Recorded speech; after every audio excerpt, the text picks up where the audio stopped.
This is the War Room with PMAC, presented by Chiefs Focus. On this show, PMAC and you provide you front office insight into crafting a championship caliber team for the Chiefs. They are identifying the right pieces to possibly meld together to lead to success this upcoming season.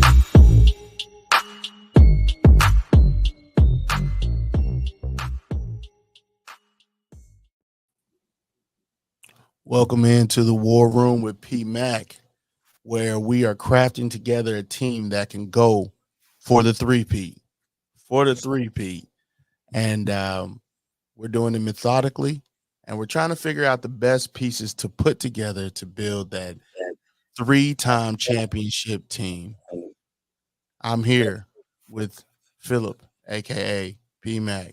I am you. What it do? Yes, sir. Yes, sir. Yes, sir. Thank you guys for hopping on here today, and welcome back to another episode of the War Room with PMAC, presented by Chiefs Focus. I'm your host, Philip PMAC Magruder. I'm glad to be joined here by my co-host and my producer, the man himself, the myth, the legend, is aka you. And the NFL draft 2024 is almost here. In just a week's time, we'll find out which teams our favorite prospects will be joining. As we assess each team's draft strategy, particularly that of the Chiefs, we'll be excited to see how their offensive and defensive schemes come together. With hundreds of prospects to consider, we'll be analyzing each one to help our fans understand the strengths and weaknesses of each player and how they might fit into their new team. While the draft process can be both exciting and frustrating, anticipation will finally come to an end next Thursday. So we have a show for you today. So me and Thiz are going to jump right into it with our first segment, and it's a discussion about the Chiefs and a big time rumor that we've been hearing out there in the Twitter world or the NFL world, whatever you want to call it. And welcome to our new segment, That's News to Me. And one of the first things we want to talk about here on this show today, man. First things first, right. If you're a diehard red and gold and white Chiefs fan, these are great times today. Wake up with a smile on your face, probably the best times. If we absolutely. Just happy to clean off the dinner table. Take the garbage out without being asked or being told to. And knowing that you are the defending back-to-back Super Bowl champions with the best coach and the best player in the world. If you're an NFL fan living outside of Chiefs Kingdom, you might feel a sense of discomfort. You may harbor negative feelings towards the Chiefs and their key players and coach Andy Reid, such as Mahomes and even Travis Kelce, and the idea of Kelce dating Taylor Swift and facing the potential backlash of her fans, the Swifties, might be particularly annoying to you. This could be true for fans from cities like, I'm going to have to say it, Cincinnati, Buffalo, San Francisco, Baltimore, or even New England, who held the title those last 20 years. And recently, 2 trades have happened in the span of this entire month where both teams told their players they could choose any team, even teams within the AFC, but the Chiefs. So that leads us into our topic, anybody but the Chiefs, because one started with wide receiver Deontay Johnson, who was previously with the Steelers before being traded to the Panthers before the first day of the new league year. And according to a report from Mike Garafolo from NFL Total Access, he had permission and his agent did. They went to go seek a trade. They had talked to a few teams. They even talked to the Chiefs. But it was the Steelers that said no to that, and they sent him to the NFC, to the Carolina Panthers. And then after that, there was another trade that had the Chiefs written all over it, and it was with an all-pro by the name of Stefon Diggs in Buffalo, where he was allowed to do the same thing Deontay Johnson was able to do, but the bill said anybody but the Chiefs. You get that, Thiz? Anybody but the Chiefs. So that kind of says to you that the Chiefs are now being referred to as the evil empire of the NFL of football, with head coach Andy Reid taking the role of Darth Vader or Darth Sidious. The team has embraced this label, even selling the Super Bowl 57 that had the villain logo on it. And I think those T-shirts are still available, and they were made by Made Mob in the Chiefs Pro Shop right now, are still online. It's no secret that the Chiefs are seen as the team to beat, and many other teams are chasing after us. The NFL has never been seen domination like this, and the Chiefs have done all of their damage so far since Mahomes has took over at quarterback in 2018. So I want to know what's your thoughts so far about that, about anybody but the Chiefs, when we are the team that nobody wants to deal with and they fear us. So what's your thoughts? You must understand, the Steelers have lost to us 2 times in the playoffs. When prior to that, we lost to them. Mm-hmm. When prior to that, there's been 2 times that we've lost to them in playoff, and that was playoff situations. Back when their running back Alex Smith. Back when Alex Smith, but their running back was Le'Veon Bell. Le'Veon Bell. Back when he was with Brown, Ben Roethlisberger, the 3 Bs.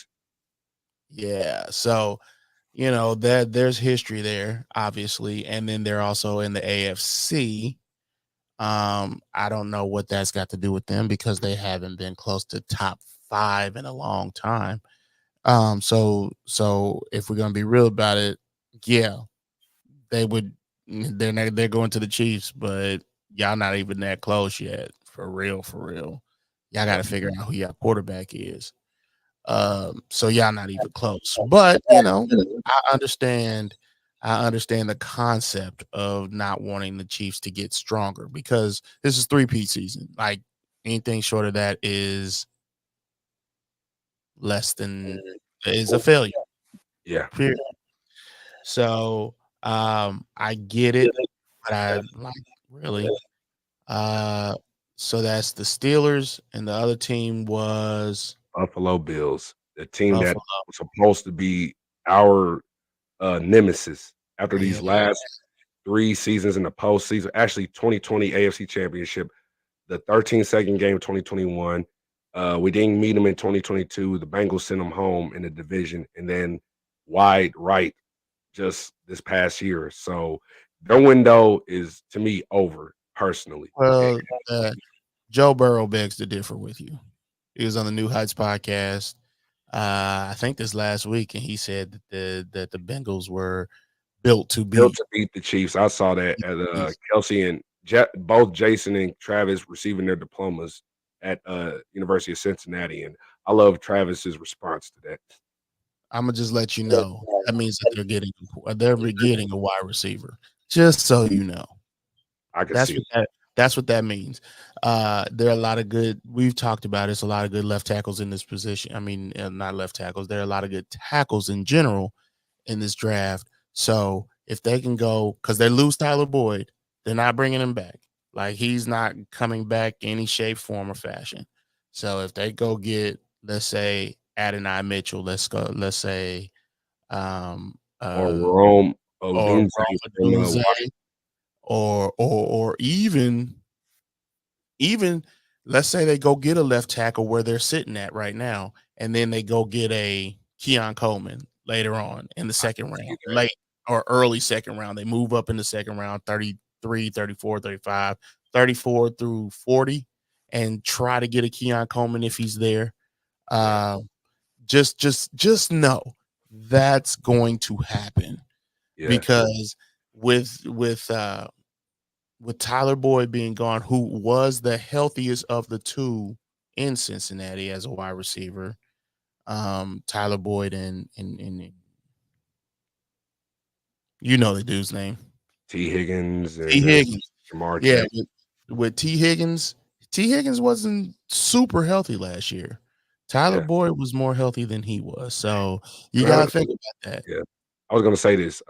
Since Joe Burrow is saying that they're built to beat the Chiefs, I kind of can hear through the language that even they're gonna try to beat us, they're gonna try to emulate what we're trying to do. And it's like the Bills tried to do that last year when they drafted Dalton Kincaid, and our names was written all over, almost getting Dalton Kincaid if he slipped to us.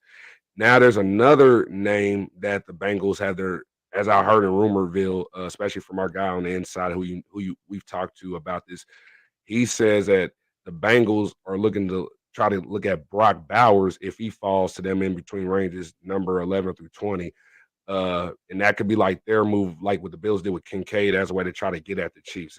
And Bowers, for example, could come in and replace that slot inside inline production that Boyd brought, and I could see that. And then you add him with Hudson, who really was a breakout star at tight end last year. That could happen, stuff like that.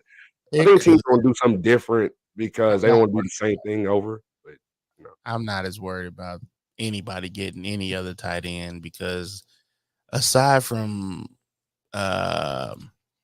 what's his face up in with the Lions, I don't really think a lot of teams know how to use.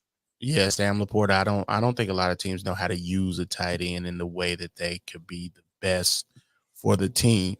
So, you can take a page from the Chiefs playbook if you'd like. Mm-hmm. But do you have the talent at the coaching staff to pull it off? That's the question we have to ask. And on top of that, just know, like, when you're going to send a certain wide receiver, or if you're the wide receiver, you're in this position to go to a certain team. You got to take this into consideration. Like, if I wanted to play with Pat Mahomes, you got to consider this. You give MV Pat the opportunities like those final seconds in the Super Bowl. Cue the Jordan music. Dun, dun, dun, dun, dun, dun. He is known to take advantage of that challenge. And he did that. In my opinion, the Niners could have easily won both those Super Bowl games, 54 and 58, if they hadn't missed those opportunities. Now, Mahomes has his third Super Bowl in 7 seasons. I mean, he's joined Brady, he's Jordan, Troy Aikman now. I mean, he's the third player with 3 Super Bowls and 2 MVPs, Brady and Montana level. I mean, these are Hall of famed legends, and this guy's not even 30 yet. And Mahomes, right, go ahead. I'm gonna tell you, the Chiefs, for me, the Chiefs won the first game. The 49ers lost the second one. Yeah. Nobody wants to admit that, but the 49ers lost the second one. When you don't know the rules and the other team does, and they exploit those rules, then you failed. You failed. So it wasn't. I do take my hat off to the Chiefs and they won by knowing the rules. Period. I mean, that's all to that. So, but I do think it was more of they kind of gave it to us by not knowing the rule change, more than it was us winning it. But I mean, the Chiefs did win it because they knew the rules and the other team didn't. Period. Absolutely. They already know that Mahomes, he's already achieved a remarkable legacy, just winning those 3 out of the 4 Super Bowls. He's been to 4 Super Bowls in the last 5 years, and this is a sign. That's a sign of a dynasty. And if he continues at this pace, he's going to definitely be remembered as one of the greatest players to ever play in the game in the NFL. And it's hard to see anybody stopping him from achieving further greatness. So it is a dynasty. So, we already won the 3 in 5 years? Yeah. The 3 championships in 5 years. It's already a dynasty. The question is, can he do what nobody's ever done before, including Brady himself? And that is winning 3 in a row. Now, let's move on. Speaking of Thomas Edward Patrick Brady, I was actually going to say it like this: is regarding the topic of villains. Speaking of villains, Darth Vader wants to make a comeback. Not just that, Tom Brady, who I call the NFL's Gaston. If you guys seen Beauty and the Beast, y'all know the famous villain Gaston.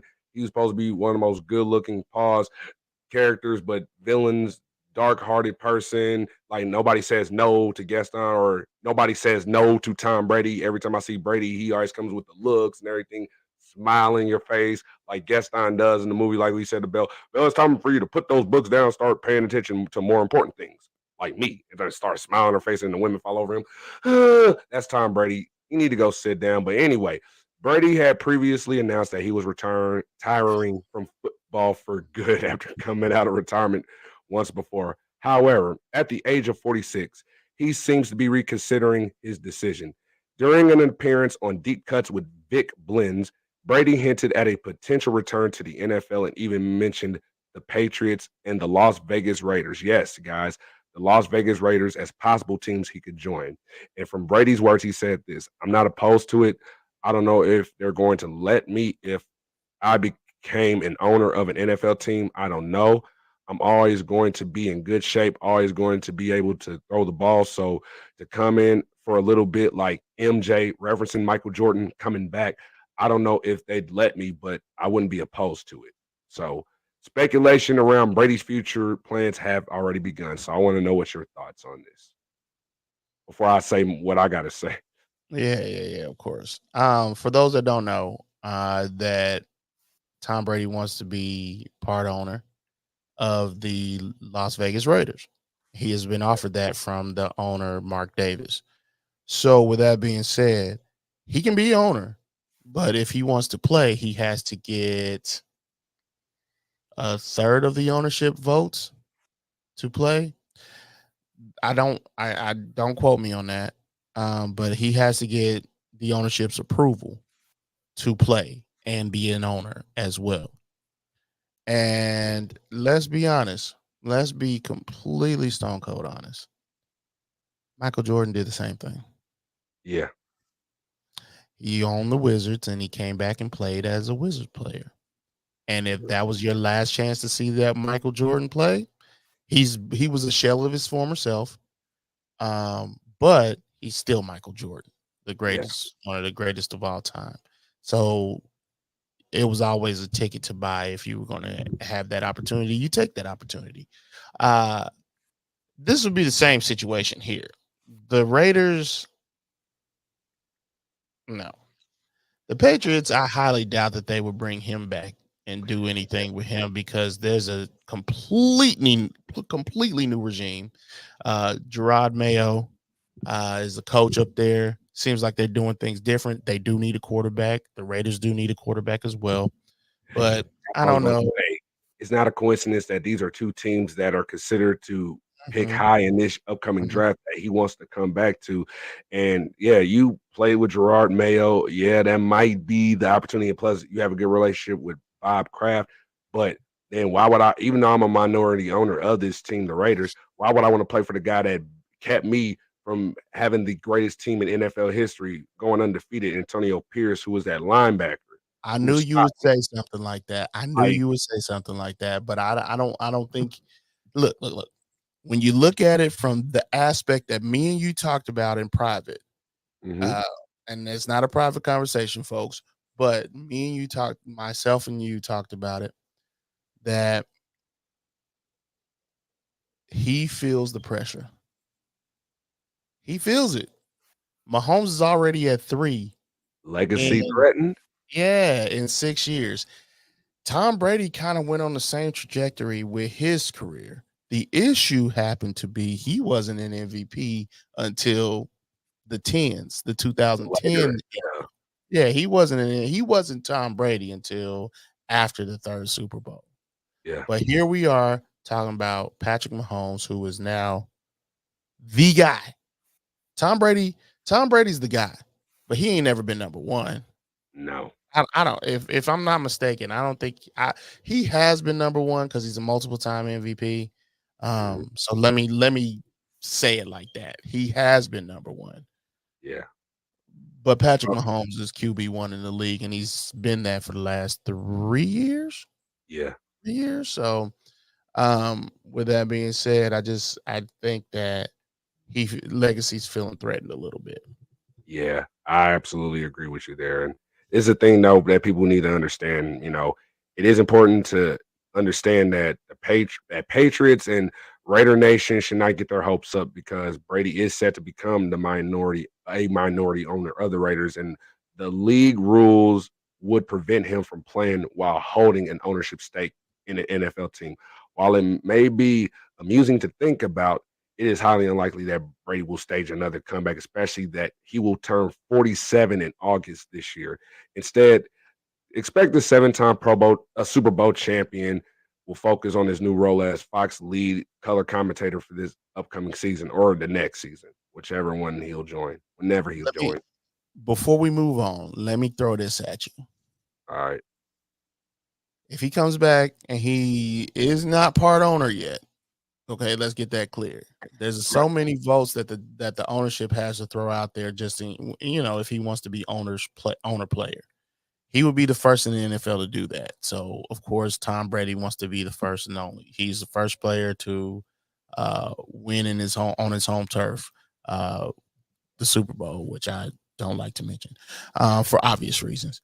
But if he could figure out a way to glad hand these owners, because there's a vote that has to go on if he wants to be a player owner, right? And if he can find a way to finagle that, he's going to try. That's number one. Number two, Mark Davis. If Tom Brady played for the Raiders and upped their value a little bit, and Mark Davis saved his minority ownership stake, do you like that? Would be something that I think he would be willing to do. Like, say, I'd still let you buy in at the same price that I told you before, even though now the value of this franchise has gone up. I don't know if that's even legal. I'm not a lawyer, and I didn't stay at a Holiday Inn last night. So, Holiday Inn Express. So I'm not sure if that's even legal. That seems like insider trading, but if it's possible, if there's possible scandal going on, it wasn't just Bill Belichick. Just saying. I know every controversy where Brady goes, there's always going to be controversy. I mean, there's a situation out at the University of Michigan where there's a donor by the name of Uncle T, and I'm like, Uncle T. And I said, there is a man who has a first name T who is a famous University of Michigan alumnus, and he's considered one of the greatest of all time coming out of University of Michigan. And I'm like, no wonder why Harbaugh got out of there so quickly. I'm like, of course. Yeah, man. It's like, man, anybody, I'm gonna just say this: you are gonna be warned. If you get Brady, just be careful. You don't want no allegations coming your guys' way. So, I mean, all publicity is good publicity, but not the publicity of controversy where it messes with your morals as a team. That's just where I'm going. Some people sell their souls for the Super Bowl ring. So, oh my gosh, it's ridiculous. We keep it moving as we move on to our next segment. What you got, bro? So, part of going into our next segment, because it goes in line with this new segment, for Chiefs fans out there, Chiefs are getting 2 top 30 visitors. One of them I'm going to mention in the next segment, but we're going to start with one of them that we mentioned on last week's episode. T'Vondre Sweat, the 6'3", 363-pound versatile D lineman from the University of Texas and the 2023 first-team All-American, is visiting the Chiefs this week, And this is the guy I've talked about who can lighten the workload for Derek Nnadi, Wharton, and Pennell, and play as a one-technique nose guy. And despite some recent trouble that he got into that could impact his draft stock, he has the potential to anchor the team next to Chris Jones if the Chiefs go that direction. So I'm happy about Sweat visiting. I am too. I don't think there'll be much aside from the normal gamesmanship that it comes with drafting. I don't think there'll be much huge gamesmanship because I think it's more. I think this could be one of those straightforward drafts for the Chiefs.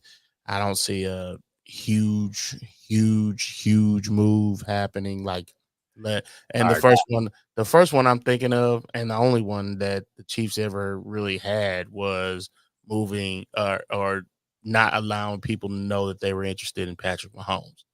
Yeah. And I always have to go back to that because we're talking about the guy that changed the franchise. So, they sent a scout down there to check him out, and they told Andy Reid has been notorious for telling them to get out of there for anybody to see you because we don't want nobody to see you. They kept it hush hush as much as they could. So, I don't think anybody will be. I don't think it'll be that top secret, but it's still top secret. So, yeah. Yeah. And now moving on to go ahead, Oh, go ahead, bro. All right. So then part of that was Sweat. Another teammate of Sweat's visited the Chiefs, and it goes in line with our segment 2 section. As we go into segment 2, just know this: in NFL drafts, valuable players can be found in the later rounds and among undrafted rookies, complimentary players, just like Sweat. He could be like a complimentary player coming in and make clutch contributions, which are often key to a team's success, whether you're on offense and defense. So, specifically, this segment is on the running back position. A standout running back can take pressure off the quarterback and give the offense a balanced approach. A tough, reliable running game allows an offense to command a game's pace. In the majority of contests, it also controls the game's result. While drafting a running back may have received some criticism, they could be a weapon in both the passing and run game, which is worth considering. Isaiah Pacheco has shown that he's a versatile player with the ability to make a difference in both the running and passing game. As he showed you, he was the guy to be counted on going into the Super Bowl this past year. The Chiefs should consider employing a possible running back at a value rate of a draft pick cost to maximize their Super Bowl window with Mahomes. And speaking of Sweat's teammate, one of the top 3 running backs in this draft class, Jonathan Brooks from Texas, visited the Chiefs on Monday. And Brooks is considered the best zone back in this class and has the potential to become a starting running back in the NFL if he could stay healthy. Although running back is not a major need, I wouldn't be surprised if the Chiefs attempt to add depth to the position during the draft if the right opportunity presents itself. This would help establish another dynamic duo with Pacheco, whoever their running back is, provide support to a position that has a high injury rate. After months of analyzing these prospects, here are my top 5 running back rankings for the 2024 draft class that the Chiefs should consider. And we'll start with my guy, my number 1 in this class. If they're looking at Brooks, they should definitely be looking at Blake Corum, the star running back out of the University of Michigan. Although it's unlikely, I hope the Chiefs would consider him. I mean, just imagine Pacheco teaming up, pairing with Blake Corum, who should remind fans of Doug Martin, aka the Muscle Hamster, the former All-Pro from 2015 and the 2-time Pro Bowler coming out of Boise State. You watch the tape, it takes 5, 6 guys at a time to try to bring him down, and he wants to score every time he touches the ball. I mean, it's really awesome to watch. During the Wolverines championship run, Corum was that guy. He has good vision. He sees cutback lanes. He hits the hole quickly without hesitation. He's a physical runner with great balance. He doesn't hesitate and attacks the ball. He's also really good at pass protection. Overall, I believe he's a rock solid player and should be the number one running back in this class. If he ends up with the right team, maybe the Chiefs, and get opportunities like replacing Jerick McKinnon, he could be a legitimate Rookie of the Year candidate. I mean, Corum would benefit from the developmental structure and culture that the Chiefs can provide him. In turn, they could have potentially could have a cowbell running back for at least his rookie contract. I'm not against Blake Corum. I actually like Blake Corum a lot. My thing is picking him so early seems like a lot. Like I see in most mock drafts that a lot of people are taking running backs pretty early. Yeah. And I understand completely if you think that's where you need to go. But I don't know. We've been able to find running backs at the latter part of the draft for years now. And we were able to even get, I'm losing names here, about 2 running backs ago. Spencer Williams. No, even before that then. So 3, 4 running backs ago. Charkendrick West and Spencer Ware. Those guys. You know, you dealing with, like, I understand what dynamic running does for you. I mean, shoot, I know based on what happened in Tennessee and they got to the AFC Championship game, based on Derrick Henry being a running back and being a great one at the time. He basically carried what's his face through his whole Tennessee Titans career, the quarterback. But Ryan Tannehill. Yeah, Ryan Tannehill. So I understand. But if bringing in a Blake Corum has Andy Reid being more balanced, I'm all for it. Me too. I'm all for it. But I believe you can do the same thing with a later round pick and a 5 or 6, possibly even a 7th, even more so, maybe even in a UDFA, undrafted free agent rookie. Mhm. So I don't know. I like Blake Corum a lot, though. If I'm going to take one at the top, if I'm going to take one in mid rounds in the top 100, I'd pick Mhm. Blake Corum. Absolutely. So moving on to our next one, and if we don't want to go with Blake Corum, here's another one, and this guy fits our scheme and everything that the Chiefs do, and that's none other than Dillon Johnson from the Washington Huskies. The Huskies have been in the spotlight ahead of the 2024 NFL Draft thanks to their explosive offense. Players like Rome Odunze, Michael Penix Jr., Jalen Polk, Jalen McMillan, who was another top 30 visitor for the Chiefs, and Troy Fatanu have all received plenty of recognition during the pre-draft process. However, Dillon Johnson was an essential part of that offensive unit, helping to elevate the ground game to impressive heights en route to a national championship appearance. Johnson is a strong runner with good burst, good play speed, similar to Ramondre Stevenson from the Patriots. He has excellent contact balance and can break tackles. Johnson would be a great fit in the Chiefs' run game. He's a big back who excels in pass protection and can handle a heavy workload. While he hasn't been a big part of the passing game, he has demonstrated a natural ability to catch the ball and quickly gain yards after the catch. In my opinion, Johnson's an upgraded version of Darrell Williams. So he's like Darrell Williams if he was drafted, but better. Um, I am not as big of a fan as with Dillon Johnson. I'm not hating on him though. I don't Right. think.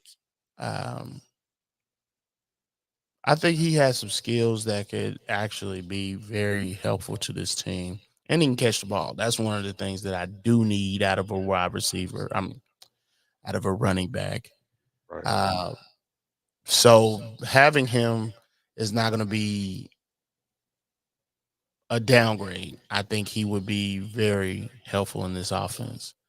Again, I'm a big fan of Blake Corum, and I do think Dillon Johnson will be probably a little bit later in the round Yes. or later in the draft, maybe a 4 or 5, round 4 or 5, something like that. But yeah, I would take him at that spot. Yeah. So Yeah. we can move on to our next one. Yes, sir. And my third running back, and this guy I've been looking at early on, especially since December, and it's Ray Davis from Kentucky. Davis has experienced and overcome great adversity in his life. He was one of 15 siblings at the age of 12. He found himself living in a homeless shelter. Despite these challenges, he persevered and became a well-known running back, gaining a total of 1,000 yards at 3 different schools, Temple, Vanderbilt, and lastly, coming out of the University of Kentucky. His hard work and dedication have paid off, and he is now on the verge of having his NFL draft dreams come true. He lacks long speed compared to the other running backs in this draft class, but he has excellent contact balance and great vision, which make him a perfect fit in his own scheme. Davis can gain hard fought yards in the second and third levels of opposing defenses. What sets him apart from the rest of this draft class to me is his ability to be used in the passing game as a reliable receiver out of the backfield. I mean, if you look at his passer rating when targeted among all the running backs in this draft class, his career he has the best one, even over Bucky Irvin, who's among the best pass catching backs as well. And Davis has good hands to catch the ball out of the backfield. Adding Davis to the Chiefs would be a great move. He has a unique skill set that would enhance their passing attack and make him the most dynamic receiver out of the backfield. With that being said, I like him. I like him a lot. Um, there's some things he's missing. I don't know about the catching out of the backfield. I'm not 100% sure about it. However, with the current situation that we're in with our receiver, you know, having Ray Davis, I'm almost willing to bet guarantee that he won't be getting in that kind of trouble. And so with that fresh on my mind, I'm kind of looking at that, not saying anything will happen to Rashid, nothing like that, but trying to keep a clean slate with your players is a pretty good idea. And I think he's a guy who understands. He's a guy who understands the gravity of the situation, understands the moment, and so I like him. I like him a lot. Yeah, Ray Davis. I didn't pay a lot of attention to Kentucky football this last season, but yeah, I saw some of his tape, and I really like his tape. All right. So then going to our next one. I just got I mentioned in one of my previous mocks from previous episodes. Oregon's Bucky Irving is a dynamic running back who excels in various aspects of the game. He runs efficiently out of the shotgun, is a physical player in pass protection, and is adept at making plays in the flats and on screens. With his versatile skill set, Irving would be an excellent addition to the Chiefs' offense, comparable in the same style and speed to Alvin Kamara, but playing style almost close to Jerick McKinnon. So he's got like the size of Jerick McKinnon, but the playing style and the ability of Alvin Kamara, because they both run like 4.5 40s. If the Chiefs were to acquire Irving, they would have a player capable of lining out wide and running routes, executing screen plays effectively, running the ball successfully between the tackles, and make defenders miss in open space. This versatility would make the Chiefs' offense even more dangerous, and opposing defenses will have a tough time stopping them. Investing in Irving would undoubtedly be a wise decision for the Chiefs. This is one of those late rounders again, 4 through 7, and I'm off 4 through 7, right? Right. Yeah. So early third round grade too. If you get him at a third, I'm a little bit less likely to want to do that, but just it's purely the position for me. But I know what he can do. I've seen what he can do based on seeing what your analysis was in the past, and then being able to go look up his film. I like Bucky Brooks a lot. I would definitely okay. Did I call him Bucky Brooks? Bucky Irving. Bucky Brooks. Bucky Brooks, the NFL analyst, the NFL also a former Chief too. Yeah. That's probably why my mind went straight Bucky Brooks. But Bucky Irving. I like Bucky Irving a lot. I think he could bring some dynamicism to the Chiefs. Yeah. Let's go on to our next one. And last but not least, he's to me like he could be like the Pacheco of this one here. And I like this kid ever since I watched him at the Shrine Bowl when he won Offensive MVP. And that's none other than Frank Gore's son, Frank Gore Jr. from Southern Miss. The Chiefs need a runner who is elusive, who can pick up tough yards as a backup and catch passes out of the backfield in order to keep Isaiah Pacheco at his best. Frank Gore Jr. is perfect for that role, in my opinion. He is an exceptional back who runs hard, breaks tackles, has great balance, and is very hard to take down and can do everything you want from a running back despite his small frame. Gore would be an ideal fit in an outside zone screen because his burst, acceleration, athletic ability, and play speed in the open field allow him to pose as a threat to go the distance whenever he touches the ball. This big playability makes him one of the most exciting players to watch, as you saw at the Shrine Bowl. The Chiefs could benefit from having a versatile backup like Gore, which helps Pacheco in short yardage situations. Gore is an exceptional back with big playability and could be a cost-controlled option for the duration of his rookie contract. Like you get him in the 5th through a 7th round. This is my guy right here. I think I'm all in on Frank Gore Jr. I don't know why, man. It has nothing to do with his dad. Okay, please understand that. Right. And I know a lot of people are gonna say a lot of things because of his dad. I think this kid runs hard. He does remind me a lot of his dad with the running style. Yeah. But he does have an elusivity to him that I really like. Like he can be slippery sometimes, and to be such a physical back, to be that slippery is a really good aspect. And I do think it'll complement a guy. He doesn't run like Pacheco. Pacheco runs like he has like he's got like he's upset. 4.37. Yeah, he's not Pacheco. He doesn't run like he has He'll be a better running back like, than what we were supposed to get from Clyde Edwards-Helaire. He'll probably make absolutely. Clyde jealous on the sideline, like, dang, that's what I should have been doing. But that's the thing. He has a similar skill set. But Clyde was selected in the first round. And you look at Gore, if Gore was in that draft class, maybe Gore would have been considered higher. And I think Gore has some untapped potential. And he, like I said, he doesn't run like Pacheco where he's angry at the ground. He's able to he has soft feet, surprisingly soft feet. Yeah, for such a guy that can run like he does. So yeah, this is Frank Gore Jr. is the guy that I really like. And I would like the Chiefs to pick him up. So there are your 5 running back considerations from PMAC. So there you go. First, look Blake at him, Corum, second, Dylan Johnson, third, Ray Davis, 4, Bucky Irvin, 5, Frank Gore Jr. Yes, sir. Look at them, Chiefs Kingdom, because don't be surprised if one of these 5 guys I mentioned becomes a Chief, one of them.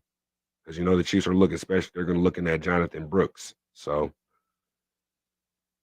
that's all I can say about that part there. And yes, thank you, Diz. And with that being said, we come to the end. We come, and now like Frank Sinatra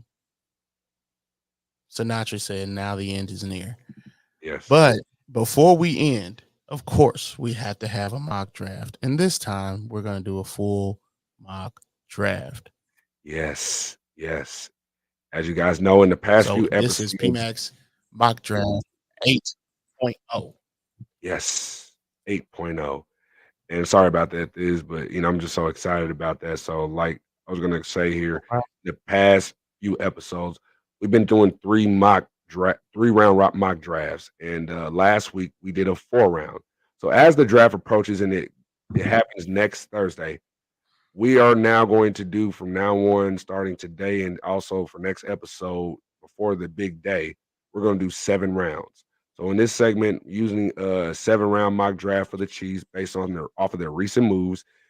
In the next episode, we will present a final one in terms of like what the Chiefs are going to do. So that might be a whole dedicated episode for all of that. So we never know, but just know this: the Chiefs have several options with pick number 32 in the NFL draft. They can either select a wide receiver, a left tackle, a cornerback, or make a bold move that could shake up the league. The 2024 draft will feature one of the deepest and most dynamic wide receiver classes in recent memory, probably since the 2014 NFL draft class. So I have the Chiefs making a trade happening in my mock draft, but it doesn't include a wide receiver. Okay? It doesn't include a wide receiver because it goes all the way back to last year, and it was in relation to what we referenced in one of our just early segments, and it has to do with the tight end position because last year the Chiefs were looking at Dalton Kincaid and as a possible person who could be the heir apparent to Kelce once Kelce's career is over in Kansas City. But this person that I selected here was in their plans probably since last year from what I heard on the inside, because you got to look at this. Kelce is currently the best tight end in the NFL, but he'll be 35 this upcoming year. Although finding his eventual replacement is not an urgent need, but it would be wise for the Chiefs to find a tight end through this draft, which would allow the rookie to take some reps from Kelce and give the veteran some rest during the season, keeping his legs fresh. So what I had realistically in reality, if we were to make this happen, the Chiefs give up their number 32 pick plus next year's second round pick, or if you want to use the 3rd round pick that was used to acquire send L'Jarius Sneed to the Titans, and they gave us back for it.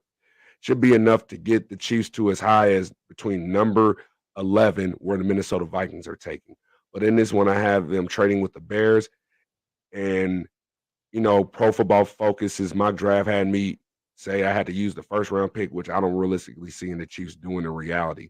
So anyway, with the 9th pick, as the Chiefs trade up with the Chicago Bears, the Chiefs select Brock Bowers, tight end, out of the University of Georgia.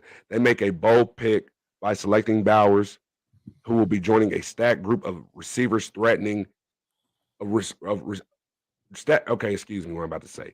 He will be joining a stacked group of receiving threats, including Kelce, Rashee Rice, who is pending suspension, and Hollywood Brown. Bowers' impressive skills were evident throughout his tape, especially his career at Georgia, and he's expected to be a very explosive player for the team. Although there were some scouts who thought the Chiefs should go after Olu Fashanu, the left tackle from Penn State. He might have been a better pick, but the Chiefs might have been concerned about, is he ready to start right away at left tackle? But also, one question has been raised is, how is Bowers willing to make an impact on the field with so many other talented players around him, right? However, his presence alone will be a challenge for opposing defenses, and he has the ability to make plays in the middle of the field at every level. He's tough to guard. He doesn't have to be wide open. If he's anywhere close to the ball, he's going to catch it. He's also a polished route runner, and he's already ready to make an instant impact for the Chiefs if he's selected. His presence as a receiving tight end will open up the field for the rest of the Chiefs pass catchers, making him another difficult matchup for defensive coordinators to prepare for. So if he's selected, Bowers is expected to be a solid role player in a tight end by committee role behind Kelce, alongside Noah Gray and Irv Smith Jr., who in 2019 was one of the top 3 tight ends at his position coming out. And looking ahead, Bowers has the potential to be an incredible player and could eventually take over for Kelce, who has a few good years left in the tank. And with Bowers and Kelce on the field together, they could establish themselves as one of the most dominant tight end duos in the NFL since, yes, I'm going to say it, Rob Gronkowski and Aaron Hernandez. And the team would have a great opportunity during the first 4 years of his rookie deal before the 5th-year option comes up to surround Bowers with a talented group of offensive-minded gurus to take his game to the next level, and also learn from the future Hall of Famer himself, Kelce, before potentially securing like a record-breaking deal at his position. So, and there's other options that the Chiefs were not going to do that with Bowers. Let's say Malik Neighbors or Marvin Harrison Jr. drops, right? Or they want to say Rome Odunze, or they can still go with the option of getting Olu Fashanu, or let's say Joe Alt, the son of former Chief offensive lineman John Alt. So, what you think is on that? My Bowers pick. I already told you I was going to give you some pushback on this. All right. First of all, this is tight end university. I'm just letting you know that Chiefs is tight end university. We got 2 Hall of Fame tight ends within years of each other, like Tony Gonzalez, 1997, and then Travis Kelce, 2013 draft years. The thing about the tight end position, I am a tight end guy.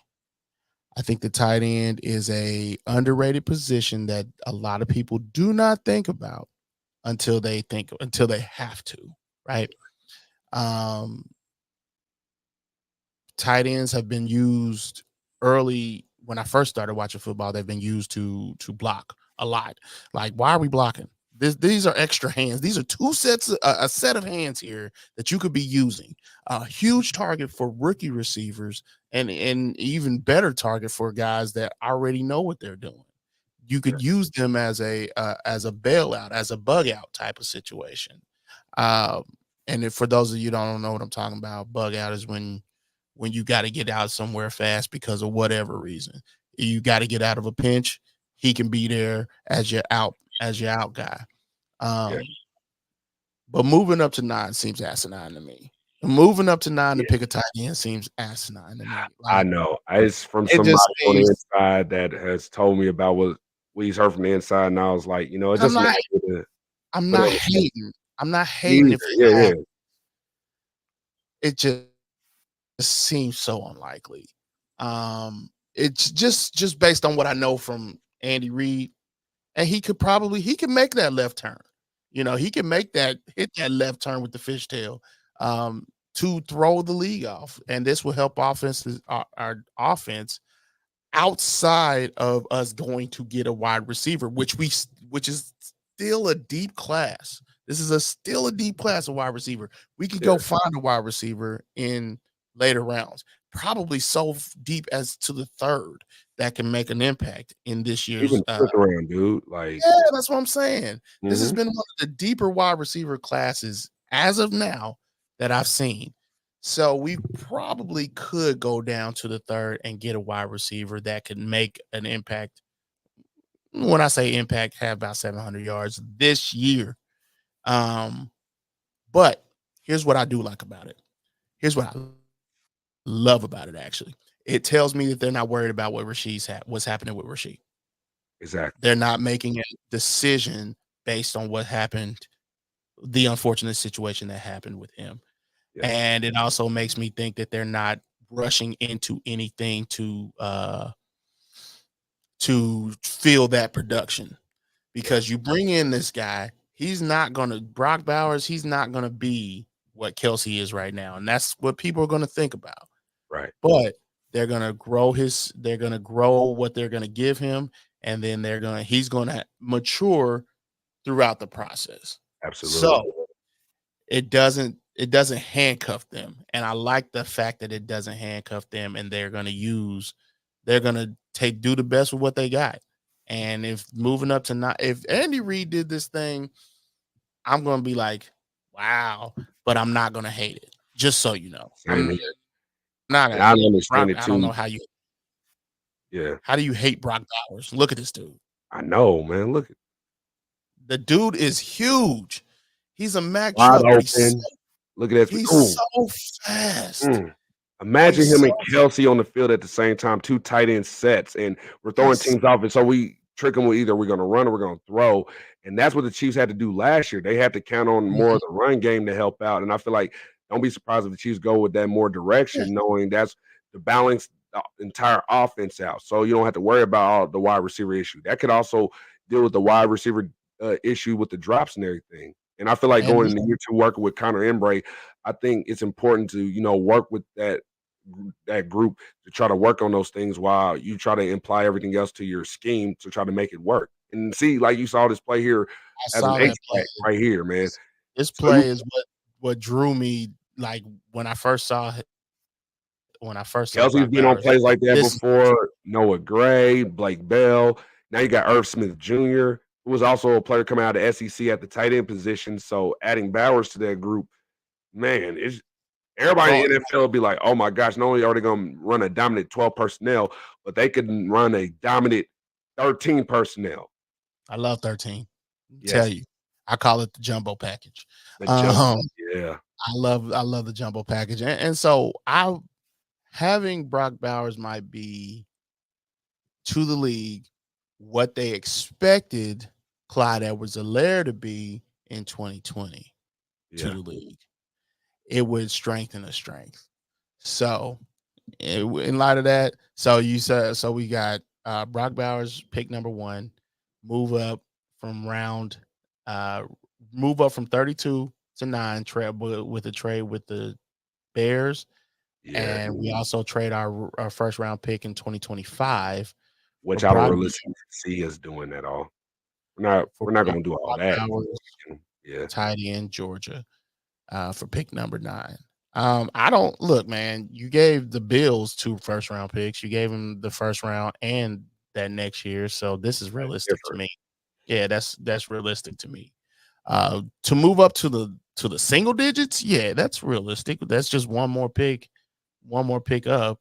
And it's the Bears. We have a relationship with their front office. So, and not only that, but that gives them 2. They get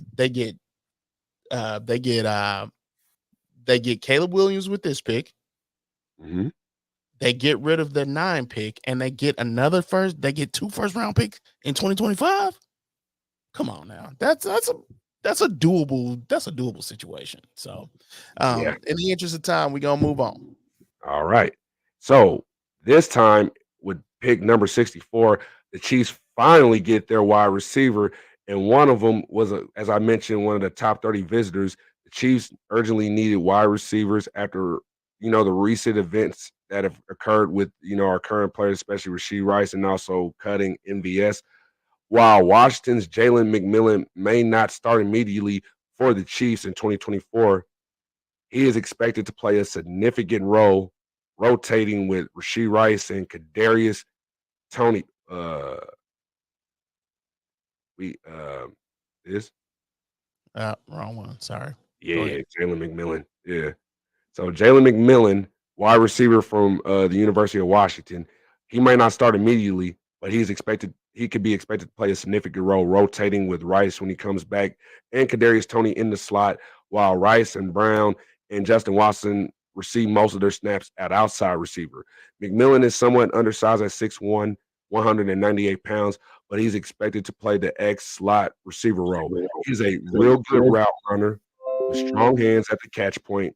With Rice facing legal repercussions, McMillan will have to fill MVS's role as the team's 50-50 ball receiver, and his physical style of play and aggressive demeanor with the ball in his hands are reminiscent of Rashee Rice's playing style. He'll have to fill that role until Rice returns. A receiver's ability to take the precise route can make or break a play. Knowing where to go to keep the drive going is crucial, and McMillan takes advantage of those moments.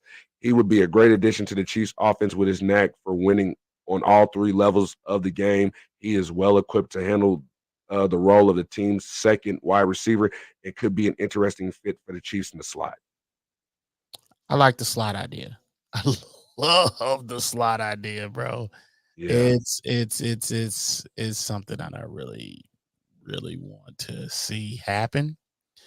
If we get McMillan, that would be like, you can move him so many different places, and the versatility of a wide receiver is just as much of a advantage for an Andy Reid as it is the skill set.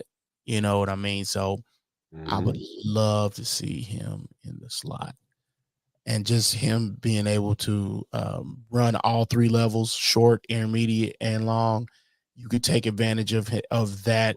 Yeah, that's some Cooper Kupp stuff right there. Yeah, you could take advantage of that. You could send him short all game and then take the top off of a defense later on in the game. Like, you could play checkers and chess with so many different things if you have him in your offense, especially if he's able to learn Andy Reid's system real quick. And I've heard nothing but good things as far as how his mental is, his the way he processes the game and how what he learns. He's it sounds like he's a quick learner. So I like Jalen McMillan. Yeah, definitely. And let's say and I love the value that we got him at. Like, everybody's thinking we're gonna go wide receiver number one. This is one of the values that I enjoy. Not only that, but you got two more weapons for your MVP. Exactly. And I feel like the fact that he's that guy, he's like, I'm not like a real big star, but I could come in and become that big star, probably a better player in the pros than I was in college.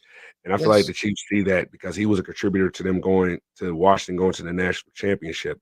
So that's why I like this move. And I feel like there's other options. If the Chiefs don't want to go a wide receiver, because there's a deep class, don't be surprised if the move for running back was in this move in the second round either. I mean, last well-known second round running back was Jonathan Taylor, and he dominated. So let's say Brooks or even Blake Corum is in that move right there too. So just in case. So we can move on to our next pick. You know me. But our next one. Yeah. So with pick 95, I'm making this selection again, just like from the last episode, and that's none other than Jarrian Jones, the slot cornerback from from Florida State University.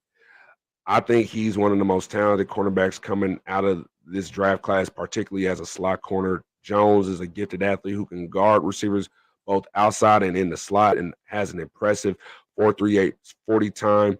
What is one of the keys to success in the NFL? winning the turnover battle is definitely one of them. And in my opinion, Jones is that player who could try to create turnovers. He's a fantastic player, a real playmaker. If they're playing with the lead, I want corners with ball skills who can make plays, who can make the plays on the ball. And I think Jones, along with McDuffie, would be both great at that. So Jones does struggle with tight hips and inconsistent footwork. So he may need some time this offseason to work on those aspects before playing extensively. However, he has excellent coverage ability, which makes him a strong candidate for early playing time. While there are other options for the nickel position, Jones has a good chance to rotate in and out as a role player on this roster, specifically as a nickel corner and on special teams. And there's other considerations before you answer on this part. There's his teammate, Renardo Green, who is considered the top press man coverage corner in this draft class, who is Jones's teammate. They were like arguably the best corner duo in college football last year. Green excels at man coverage. He's earned about a 90 grade in those situations, according to Pro Football Focus. Green prefers press coverage and is skilled at closing down, throwing windows, just like Jones shows you on those plays. He recorded 11 forced incompletions and 2 picks in man coverage last season. Green is just at 6 feet tall, 31-inch arms, but I think Jones has longer arms than Green. But Green possesses good height and length for the cornerback position. He's physical and a tough player with great skills, worthy of this selection if you don't want to go with Jones. Because I heard Jones is a later round guy, like even to the 6th round. But whether it's Green or Jones, you got to get one of them. But I like Jones here, especially you could push McDuffie on the outside. I'm with pushing McDuffie on the outside. Like this move means that you're, because I don't know if I'm putting our guys that we got currently there. Because I'd rather the other kid. I'm losing his name. Not Joshua Williams. Jalen Watson. Not Watson. I don't want those guys in the outside. I don't want those guys in. You know I'm talking. Jamari Connor. Jamari Connor in the slot. Oh yeah. Yeah, I know he can do it. Yeah. But I'd rather put him where he's strong, and that's more of the safety role. Yeah. A safety corner hybrid, and I'd rather him there, and having a guy like Jarian Jones would be able to free him up to be in his best role. With that being said, let's move on. All right. And now with pick 131, finally, the Chiefs get one of the most important positions that they needed to address. And I have the Chiefs selecting Mizzou tackle Javon Foster at 131. Despite I already know. Despite the complaints of some fans of us not getting this position within the first 3 picks, but however, Foster could be that guy. He started as the Missouri Tigers left tackle in 2021 and played 39 consecutive games until his senior year last season. He was named first team All SEC in 2023 as a left tackle, along as being second team All SEC in 2022. He stands tall at 6'5", weighs 319 pounds, possesses the potential to be a starting left tackle for the Chiefs. He excels in their zone running scheme and provides good pass protection with very good footwork and well-timed punches. He is especially effective at outside zone blocking with reach techniques. However, he may struggle on gap plays and lose balance on draw plays, but his development will lie in the hands of offensive line coach Andy Heck, who has previously developed former Chiefs offensive tackle Orlando Brown into a Pro Bowl tackle, now getting paid with the Bengals, and an undrafted player by the name of Andrew Wiley into a player who signed a big deal with the Washington Commanders last year, along with Nick Algoretti. So I fully expect Foster to be a player for the Chiefs, whether it has been the blocking or the pass blocking or run blocking, or just the general way that he just carries himself. Foster has a chance to impress really early. I think he will, if he is drafted to the Chiefs, I think he'll begin camp as number 2 left tackle behind Wanye, number 3 right tackle behind Juwan Taylor and Lucas Niang. But I think he could push Wanye Morris for the starter role in camp, adding valuable competition to the Chiefs' depth. Here's my thing with him. I don't hate the pick.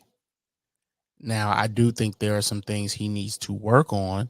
Like you said, the inconsistent footwork and overplaying a little bit, I see that in him. And you're going to get some outrage from fans picking Javon Foster in the later round that you picked Wanya Morrison. Yeah. But I promise you're going to get some outrage. Okay, let me backtrack that. You're going to get a little outrage considering you bolstered your offensive line, or you got a tight end and you got a wide receiver. I think they'll be pacified a little bit if you went this route. Javon Foster is a good. He's got. I feel like his ceiling is higher than Wanya Morris's. Yeah. With the floor not being as low as Wanya Morris, and that's not hating on Wanya Morrison anyway, because Wanya did his thing. He did the best really he could last season, and I think he did really well. He was really good at run blocking, really good at run blocking, but we need to work on that pass. And Andy Reid is going to give him that chance. Even if he did draft a Javon Foster, he's still going to give him a chance. That's one of the things I love about Andy Reid. He's going to give them a chance to be in a competition every single year. No one just comes in, and not many people on this team just come in and have a spot. Not many. So he's going to get to earn his position, and I think he probably would take it. But I'm surprised they're able to find this decent of a talent in the 4th round. Yeah. So, and like I said, with all this offensive production up here, I think picking him, if he's still available in the 4th, I would absolutely like that pick. Yeah. There's some people that have him as a 3rd round selection as well, too.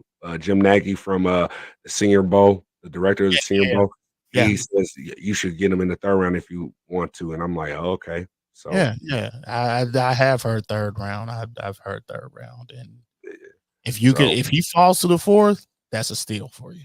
That is a steal. Because I do think do I think he'll be the best left tackle in the league? I don't know about that unless he puts in the work. But I think he would be a solid starter for you for years to come. Yeah, I agree. With that being said, let's move on. All right.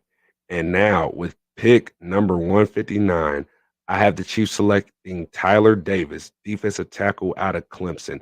And he's actually one of my favorites going into day 3 because you look at his skill set. He ran like a 5.02 40-yard dash, almost close to like the 4.9s, and he put up 29 reps on the bench press.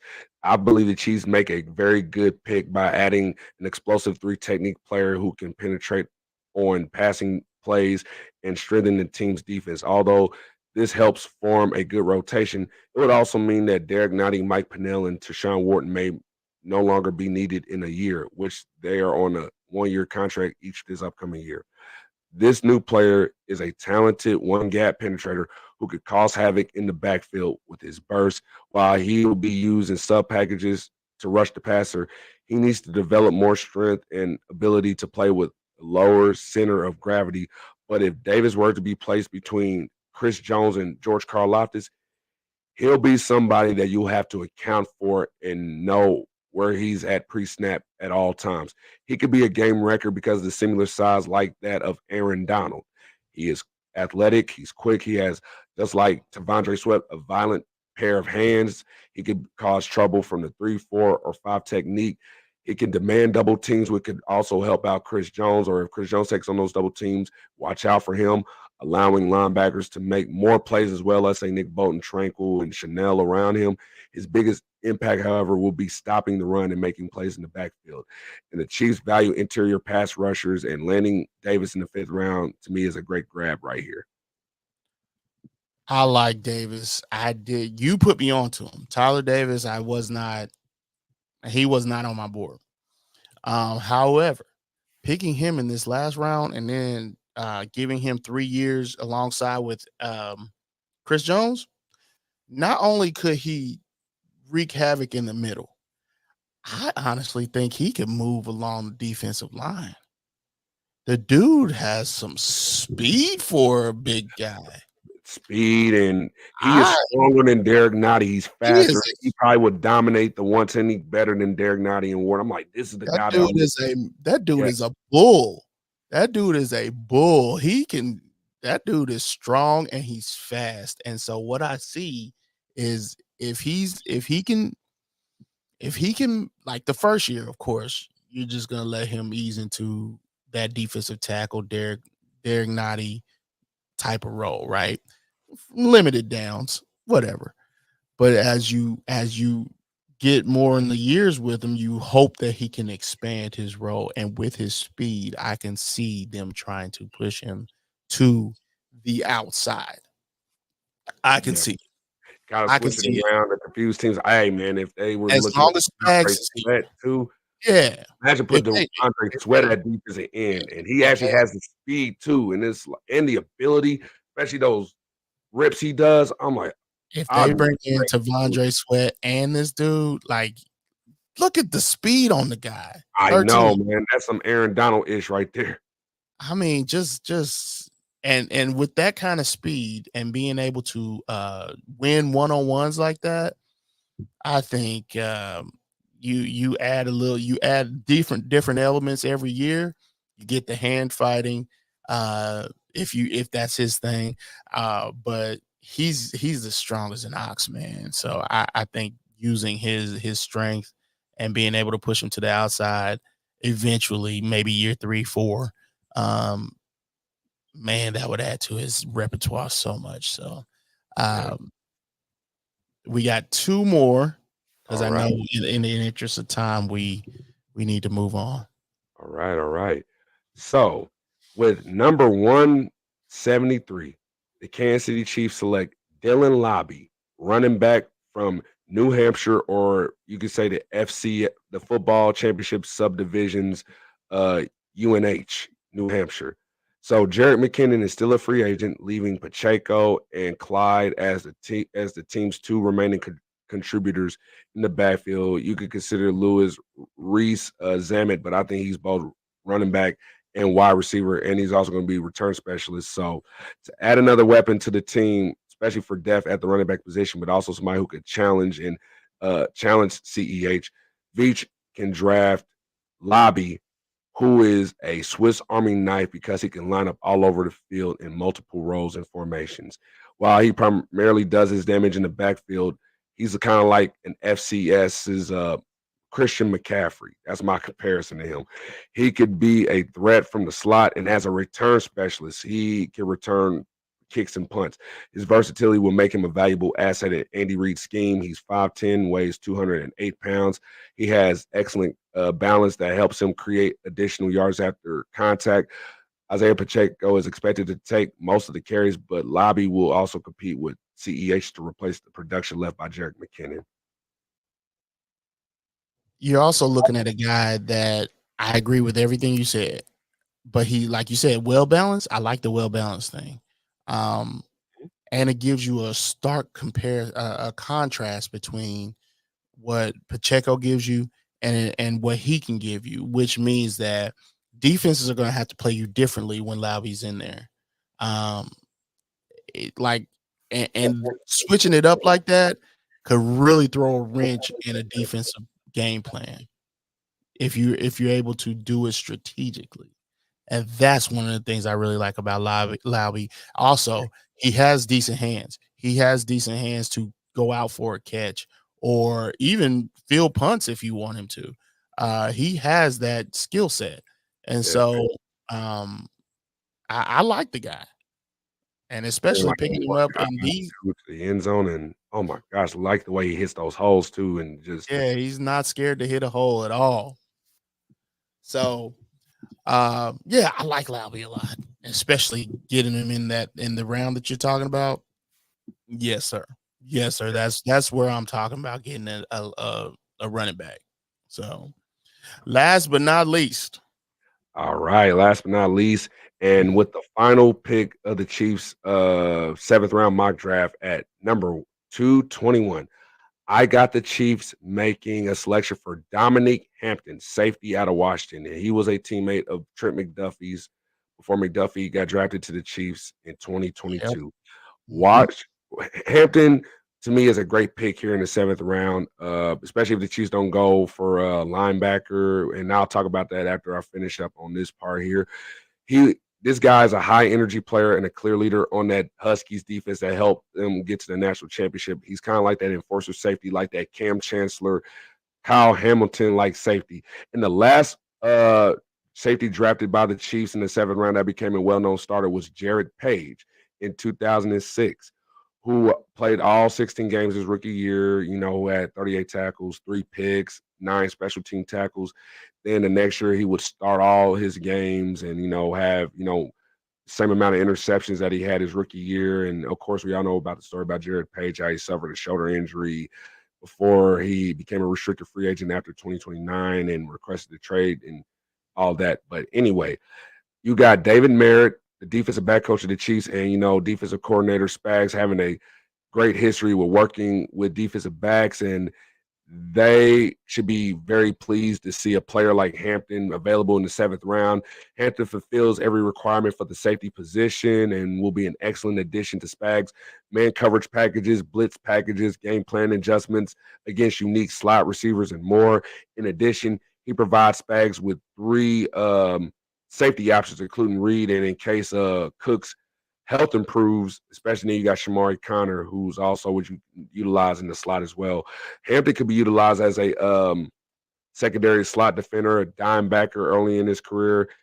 He could dominate early on special teams, and best case scenario, he could develop into a hard-hitting safety, which makes him a reliable replacement for Justin Reed if the Chiefs decide to move on from him in the future.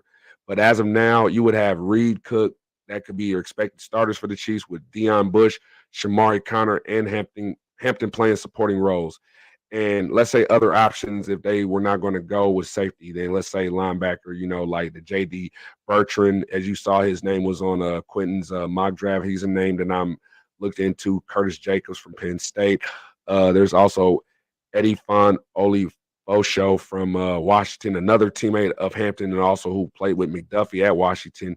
The reason why I'll bring a linebacker as another option in the 7th round, or maybe between rounds 5 through 7, bringing in a young linebacker like Leo Chenal from 2022 would promote youth and to help fill the void if the Chiefs decide not to re-sign Nick Bolton next offseason, which you got to take into consideration.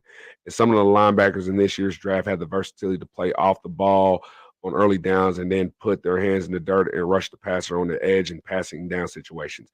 And some of our safeties do that too, but if the Chiefs were to go that route, let's say with a safety Hampton would be, but let's say those linebackers I just named as other options would be that. And also you got to consider if the Chiefs don't go with a safety, they could be comfortable with their current safety room.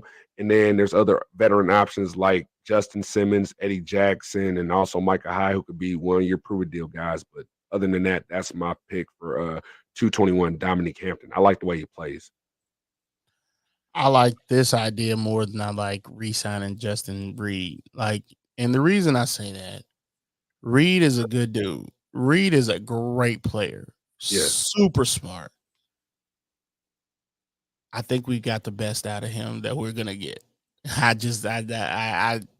I think we reached the top of his game, and granted, the top of his game is very high, but I think we've reached that area where, if you're thinking you're going to extract more from him, and you're going to do it at a higher price point, possibly, and with us having to pay Chris Jones $30 million, and trying to also get. If you want to get Nick Bolton under contract, if you want to get Creed Humphrey under contract, if you want to be able to have the potential to keep a guy like Trey Smith, because those 3 guys alone, I highly doubt all 3 of them are coming back. Yeah. So with that being said, with the 3 not coming back, Justin Reed's extension is probably going to be a little bit too much on the cap. It's going to be that's going to be an exorbitant cap amount. So having a guy in the chamber that is not a Shamari Connor, because I'd rather him in a different role, keeping him in the slot area, being able to get a guy for Justin Reid to kind of bring along. This is him. This is it right here. He's got that hard hitting mentality. You're not spending a crazy draft pick on him. So if he doesn't hit, that's fine. If he doesn't do well, you can still bring him along and be a Joshua Williams in the dime nickel, or especially special teams, especially with the new rules coming up. So this is my favorite pick of the all, to be honest with you. I really like this pick because I'm to be fair, I like to evaluate the safety and the tight end position. So this was one of my favorite picks of this draft. So, all right. With that being said, man, that ends today's episode. We went a little bit long, but that ends today's episode of the War Room with PMAC. And with that being said, if there's nothing, if you have any closing remarks for us, and then we end it. All right. Well, here are my closing remarks. Something personal here, though, for me. Well, not for me, but just I wanted to give a shout out to our guy JP, part of Chiefs Focus. Had a family member who recently passed away. Our heart and our thoughts and prayers are with him. And also, last week, which was crazy, a football legend passed away, and of course, there's a lot of controversy around him and his Orenthal James Simpson, O.J. Simpson. My heart goes out to his children, Sydney and Justin Simpson, Jason and Arnell, and also to his relatives, and also to the families whose lives were affected back in 1994. The Browns, the family of Nicole Brown Simpson, and also Ronald Lyle Goldman. Everybody is still hurting at this time, and there's not a time to talk about who did it or not or whatever. There's a time of mourning, and families needs time to heal, especially during a time like this. And for those who are going through situations that are similar to what those folks went through in the past, I would suggest talking to a friend, asking for help. Do not be afraid to seek the help that you need. Like, call 988 especially if it's affecting your mental health, or call your local therapist, or call 911 for help. I feel like it's time for everybody to just not be afraid of any of these things anymore. And I feel like I needed to say that because it's important, no matter what's going on. But yeah, our hearts go out to those folks who are affected, especially what's going on in today's world. And also to close with this, again, I appreciate you guys for sticking with us for the full round mock draft in today's episode. We'll be back for the draft next week, and hopefully in the future, we'll have some guests, something like that in the future.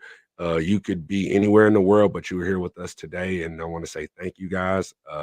Hit that subscribe button if you know, and me and Thiz will see you next time. And that's all I got to say, Thiz.